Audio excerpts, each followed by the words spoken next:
Olá! O artigo 5º está no ar e fala de uns momentos mais difíceis da vida de qualquer um de nós, a morte de um parente. Em meio à dor, a pessoa ainda tem que cuidar de toda a burocracia que a situação exige.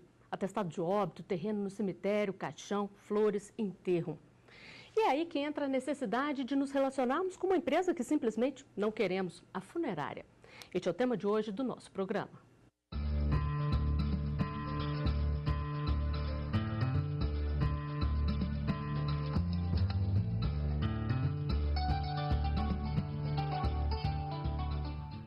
Onde esta relação se encaixa no artigo 5º da Constituição? Vamos ver. Está lá no inciso 32. O Estado promoverá, na forma da lei, a defesa do consumidor. Estão aqui no programa o advogado de Direito do Consumidor, Sandro Brotherhood, e também o advogado e secretário do Sindicato das Empresas Funerárias do Distrito Federal, Arge Aires. Obrigada por estarem aqui no artigo 5º. Doutor Sandro, vamos começar falando sobre legislação.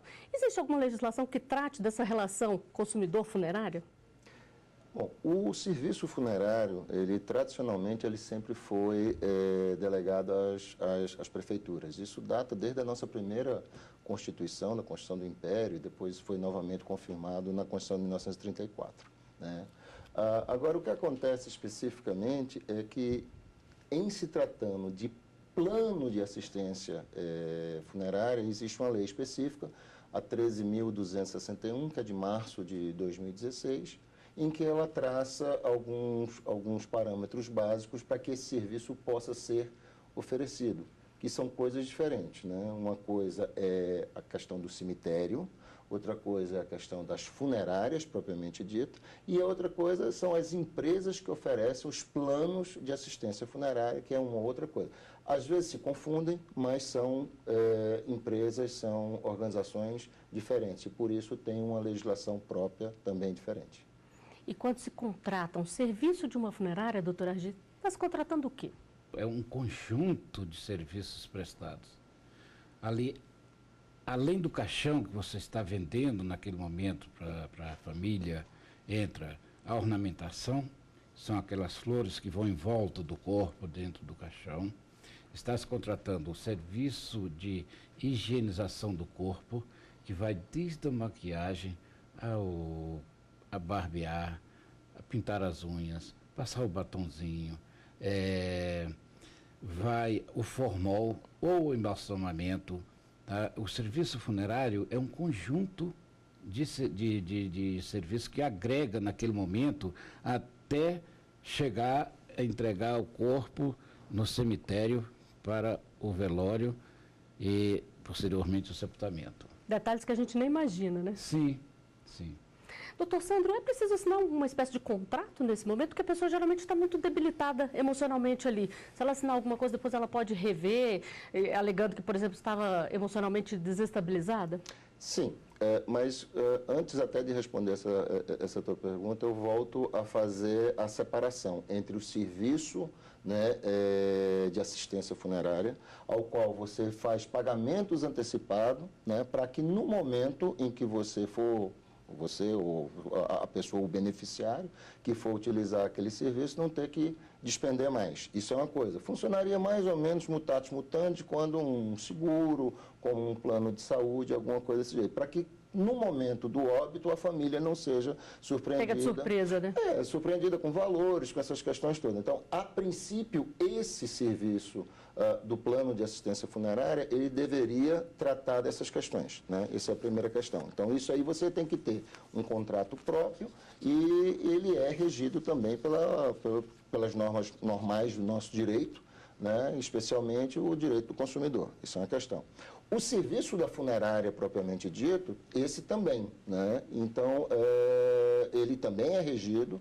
A ideia normal é que tenha-se também um contrato para aquele momento possa ser utilizado. Agora, independentemente da modalidade que está sendo contratada, seja um plano de assistência funerária, ou seja, contratado diretamente com a funerária, todos eles têm que se pautar pela ética, pelo respeito, né? Até porque o serviço em si é um serviço muito individualizado nesse caso, né? Uma coisa assim, que ninguém está muito afim de tratar disso, né? E, de um modo geral, as pessoas sim, sempre estão muito fragilizadas, aquela questão toda. Então, quem age nesse mercado tem que ter uma questão ética muito forte. E sim, se o consumidor depois se sentir lesado, claro, ele pode buscar os seus direitos, principalmente, nesse caso, a utilização do argumento da fragilidade, da hipossuficiência, é mais do que razoável. Doutor Argil, o doutor Sandro falou em ética. Existem alguns locais onde o serviço funerário não pode ser oferecido como portas de hospitais, por exemplo?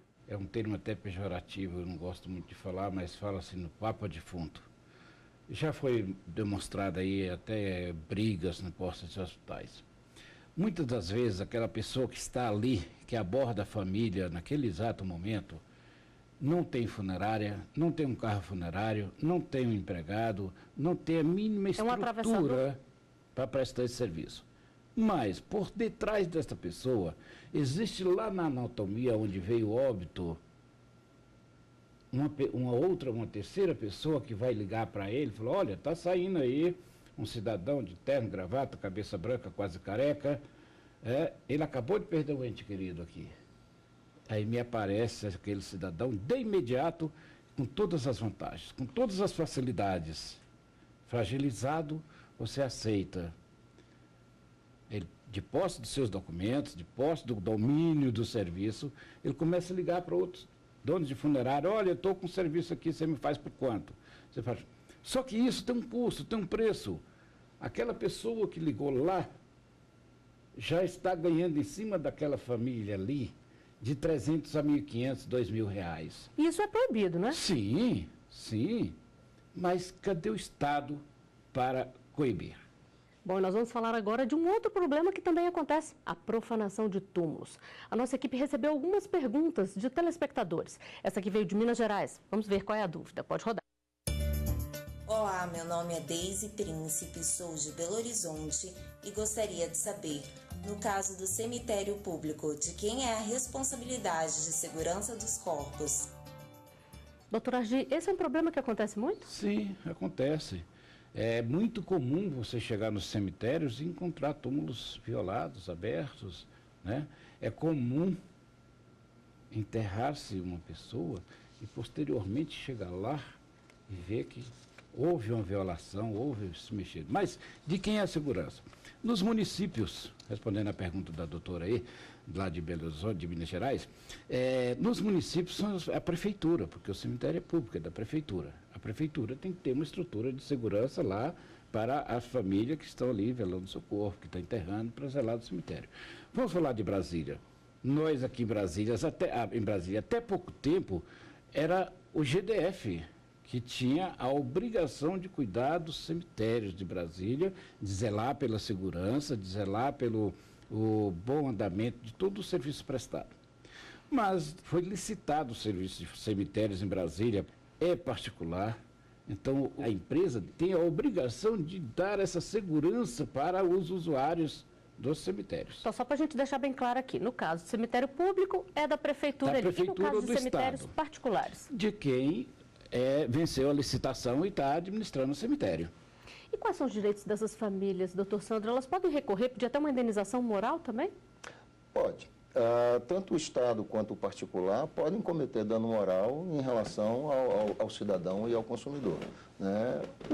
O serviço, cemitério, funerário, isso tudo, ele sempre está sob o manto do Código de Defesa do Consumidor. Então, se houver qualquer violação, seja da honra, isso pode sim ser também buscado com base, seja no Código Civil, seja no Código de Defesa do Consumidor. Fugindo só um pouquinho aqui da área de atuação do senhor, mas é bom lembrar também que é crime, né? Profanação de túmulos. Sim, profanação de túmulo e outras mais específicas em relação aos mortos, né, vilipêndio de cadáver, atrapalhar cerimônias religiosas, isso tudo são crimes que estão previstos. Bom, nós temos mais um vídeo gravado por um telespectador com uma dúvida. Vamos a ela, pode rodar aqui. Meu nome é Carlos César Calaça, sou de Goiânia e a minha pergunta é, existe um prazo determinado para que um corpo permaneça no local que foi enterrado dentro de um cemitério público? Doutor Argil, quando o enterro é feito para a pessoa que, por exemplo, não tem condição de arcar ali com aquele gasto, que fica num cemitério público, tem um prazo ou não? É o que nós chamamos de prestação de serviço social, né? é feito pelo Estado. O prazo é de 5 anos para que faça aquela exumação. Só que hoje se enterra numa mesma cova 5, 6, 10 pessoas indigentes e aquele espaço físico, o dono do cemitério tem pressa por ele. Às vezes ele chega a proceder uma exumação até com 3 anos. Né? Construir lá os ossários, põe numa caixinha, põe ali, deixa ali por um tempo para ver se aparece o seu ente querido, seus familiares, para tomar conta daqueles restos mortais. Não aparecendo, depois no final eles dão um sumiço com eles. Doutor Sandro, no caso do jazigo particular, aí a família comprou e a dona também tem um prazo? Se você fizer a compra, será um imóvel igual outro qualquer, ao qual você vai ter escritura, você vai declarar isso no imposto de renda. Agora, se for uma concessão temporária, e aí a gente tem de pelo menos 5 anos, por a questão biológica, né, pela questão até do próprio corpo, né? Então você pode ter 5 anos, 10 anos, 15 anos, 20 anos, mas aí vai depender do contrato. Volto a dizer, é um contrato, é uma prestação de serviço que se submete ao Código de Defesa do Consumidor e essas particularidades todas. Tem que ficar bem atento, né? Tem que ficar bem atento. Bom, a gente dá uma pausa no artigo 5º e volta daqui a pouco. Aguarde aí.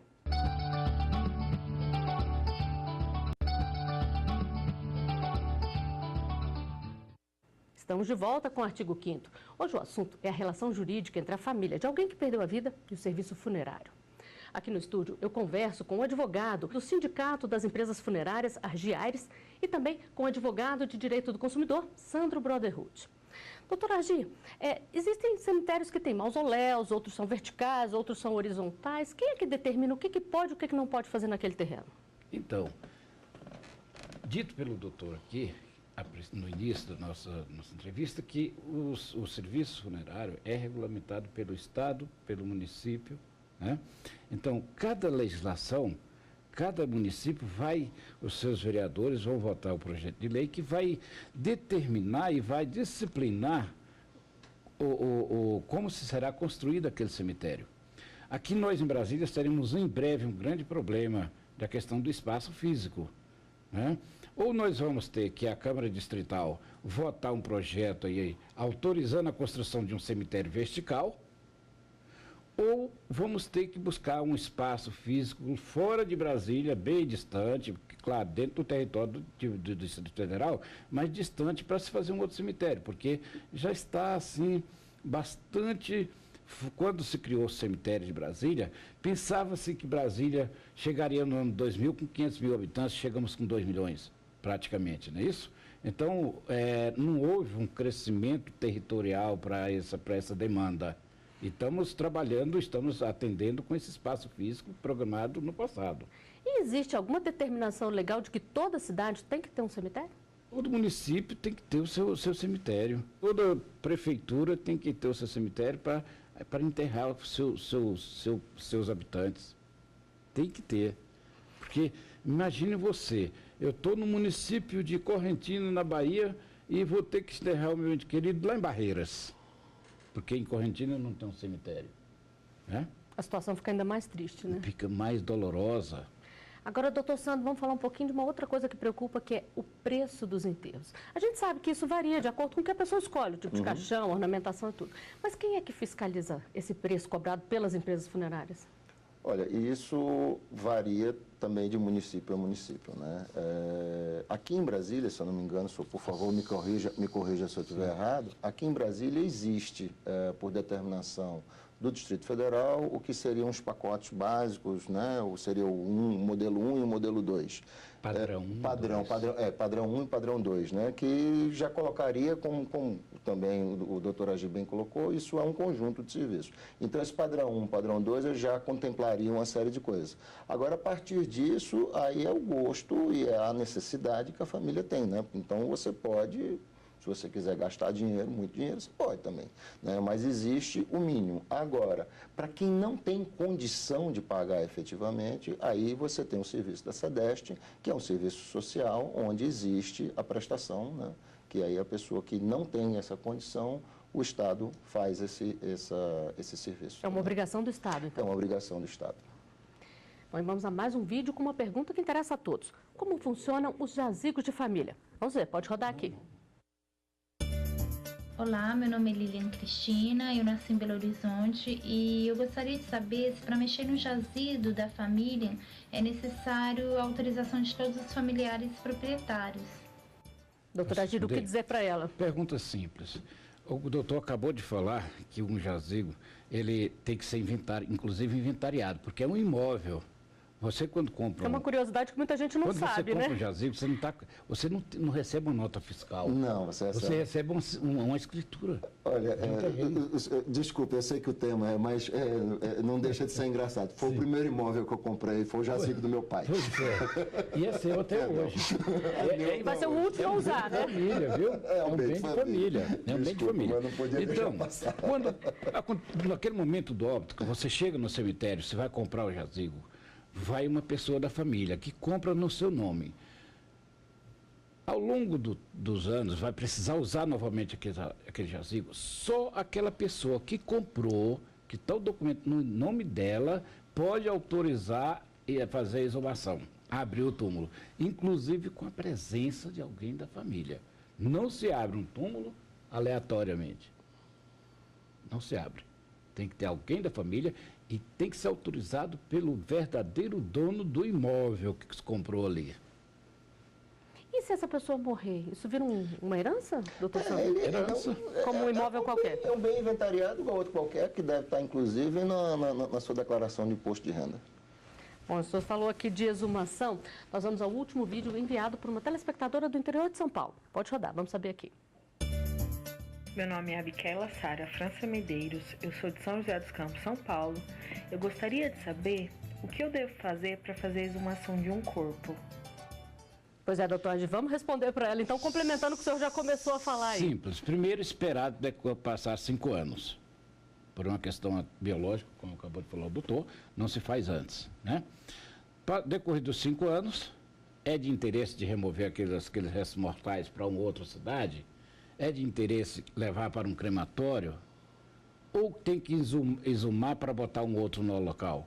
Aí volta o que eu acabei de falar. A pessoa que é o dono do túmulo tem que autorizar e tem que estar presente para os coveiros, aqueles pedreiros ali na hora, violar aquele túmulo.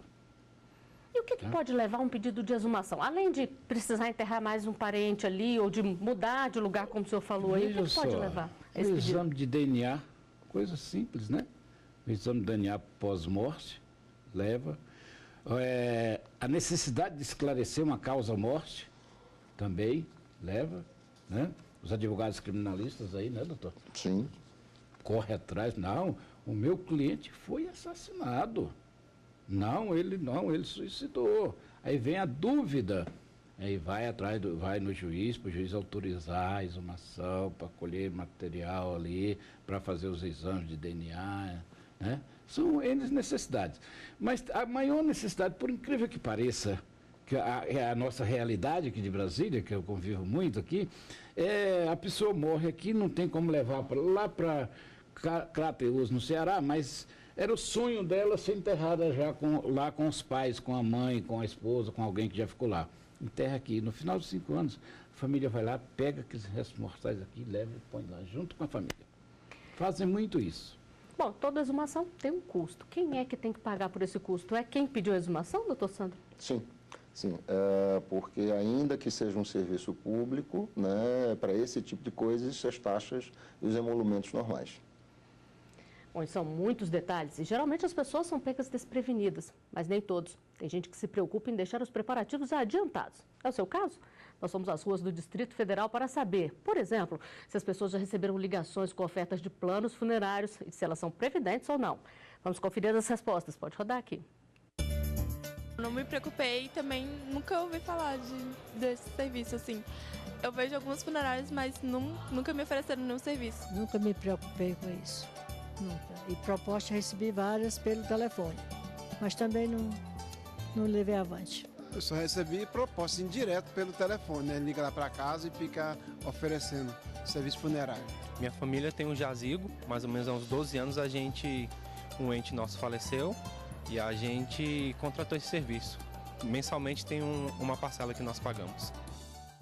Doutor Sandro, a gente viu que tem alguns aí que se preocupam, outros não. O senhor já adiantou aqui a legislação que rege, né, os planos funerários. Tem crescido essa procura?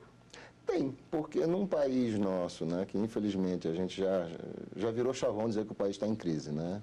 E esse momento, às vezes, os mais velhos, o que eu percebo normalmente, são os mais velhos que se preocupam com isso, né? Com as questões de, quando eu morrer, eu quero ser enterrado assim, eu quero ser enterrado assado, e sempre se preocupam muito com as questões de custo, né? Então é comum, às vezes, aquele ente mais velho já se preocupar, já procurar um serviço, um plano de assistência funerária, e, inclusive, a própria lei, né, a Lei 13.261, de março de 2016, a partir do momento que ela regulamenta, ela abre sim uma brecha, um nicho, né? Um nicho para as empresas que queiram empreender, né? Porque não deixa de ser um empreendimento, e a fiscalização, com certeza.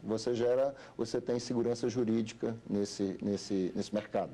Eu queria chamar a atenção da população, de quem nos ouviu aqui, doutor, para essa questão do plano. Existem grupos de pessoas que montam uma empresa para administrar planos funerários. Pessoas essas que não têm uma funerária, que não têm um carro funerário, que não conhecem um fornecedor de caixão, que não tem uma clínica de preparo de corpo humano sem vida, que não tem a mínima estrutura, mas fica no telemarketing, né, captando clientes. Tem que ter cuidado, né? Muito cuidado. Outra coisa que eu queria que as pessoas tivessem muito cuidado com esses vendedores que passam na porta batendo, olha, eu sou da funerária XY e estou vendendo um plano de assistência familiar para vocês. E ali senta e conversa e domina a pessoa e a pessoa acaba comprando. Há casos de que quando a pessoa arrecada uma certa quantia de dinheiro, de repente ela simplesmente some, desaparece. E aí, onde ficou o consumidor? E no caso da cremação, que é uma outra opção que muita gente busca, como funciona? Primeiro tem que ser uma opção da pessoa. A pessoa tem que deixar por escrito ou então deixar autorizado com seus familiares para ele, quando ele virar óbito, ser cremado. Veio o óbito, as famílias já sabem, essa documentação tem que ser, o atestado de óbito tem que ser atestado por 2 médicos para poder ser cremado. Depois do óbito, do registro, preparo do corpo, da despedida da família, o crematório tem toda uma documentação própria para se preencher. Passando isso, espera-se mais 24 horas para poder cremar, viu? É lei. Espera mais uns 24 horas para poder cremar. E quando chega o momento da cremação, né, a gente leva para aquele forno quente daquele jeito, né? E um homem assim da minha estatura do doutor Sandro aqui, reduz-se a 1,8 kg de cinza, 2 kg no máximo. E a gente põe num saquinho, né? E pode ser jogado em qualquer lugar ou existem normas? Entrega para a família usa e faz daquela cinza o que a família quiser. Tem família que guarda em casa, outros alugam espaço, um cofre por aí para deixar. E já se sabe por aí que tem gente fazendo pingente, viu? Para usar. Bom, espero que a gente não precise usar tão cedo essas dicas dadas aqui, mas o artigo 5º de hoje está chegando ao final. Doutor Sandro, doutora Gil, agradeço muito a presença de vocês aqui e um agradecimento especial também a você que nos acompanhou. Reveja nosso programa pela internet, acesse tvjustiça.jus.br. O e-mail para contato é artigo5@stf.jus.br. Até o próximo programa. Tchau.